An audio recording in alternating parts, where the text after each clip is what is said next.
Crystal Lines here. I just came from a pretty cool gun show that was all outdoors, where you could go to the different booths and try out the different guns and rifles and pistols and different brands. And then there was a shooting range right behind each one of them, so that you can try out different guns and see which ones you like before you buy them. I think it's a pretty cool idea. And man, the sound of gunshots going off all over the place, all around you, and the smell of gunpowder, I'm like, whoa, the sound of freedom, y'all. You know, it, amazingly enough, there wasn't anybody came in there to shoot people. Golly, wonder why that would be. Because people that go into places to shoot people, 85% of the shootings are done in no firearm zones, you know, to where you can't have, well, duh, hello, because the people who do that are cowards to the core, and they're not going to take any chance at going someplace where they might get shot back at. They're cowards. They only kill the defenseless. And America, you know, the left, I don't think, I'd say you need to wake up, but you know, some of them, there's, you know, you're just dumber than a bucket of rocks, and others, it isn't about safety, it's about control. They want to take our guns so that they can take our freedom. Well, let me say something here. A lot of people use the 10 Commandments, you know, thou shalt not kill, and say, well, see, God is against killing, and so not war and guns, and you know, does God love war? No, heck no. I mean, if God didn't have if we didn't have the enemy in this world, we wouldn't have wars.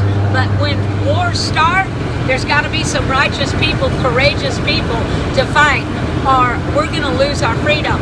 But what does that mean? Thou shalt not kill. When you look up the word in actuality, it really means thou shalt not murder. Huge difference. God didn't say thou shalt not kill. If he would have, he's the biggest hypocrite of all, because God took out a lot of people, y'all, to rescue those that needed rescuing. And besides that, one of his titles is he's the Lord of armies. He's not a pacifist. And besides that, one of his favorite guys is King David, and he said David is a man after his own heart, and David was a warrior. God is not against fighting. God is against evil and cruelty and enslaving, all right? But you know, there's a movie that you ought to get. If you've never seen this movie, it's called Sergeant York, and it's a true story about Alvin York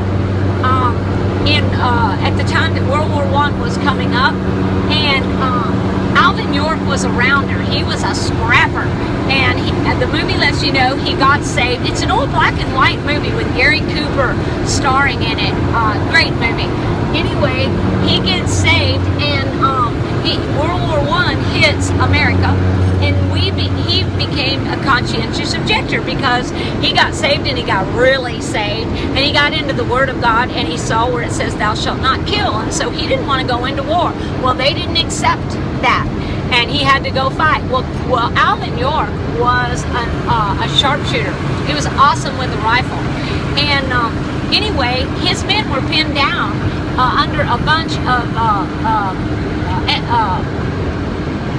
machine gun, thank you, machine gun fire, and his men were just getting, you know, riddled and taken out. And so Alvin York crawled on his belly and went around and flanked them, and by himself, single-handedly, he began to pick off the guys on the machine guns, and literally captured over 100 German soldiers single-handedly. And so he was the most highly decorated man in World War I, and they asked him when it was all over, did you change your mind, you know, about killing? And he said no, and they said, well then, why did you do it if it wasn't to kill? He said, I did it to save lives. That's the heart of God. When people go out, and our warriors, and fight, they fight for our protection and for our freedom, and to dishonor our men and women who have fought and are fighting in our military and all is a horrible thing, because blood has been shed so that you and I can be free, and so that some of you can sit on your cowardly, lazy butts when the national anthem is played, while you know, especially you football players, you know, who are protesting this oppressive country that you're making $20 million a year out of, and all that ridiculous idiocy. Listen, God gave us liberty, and it's going to take courage and a willingness to fight to keep it. And our Second Amendment rights needs to be protected, because that's there to protect us. This is Crystal Lyons. God bless. Cowgirl Logic. Till next time.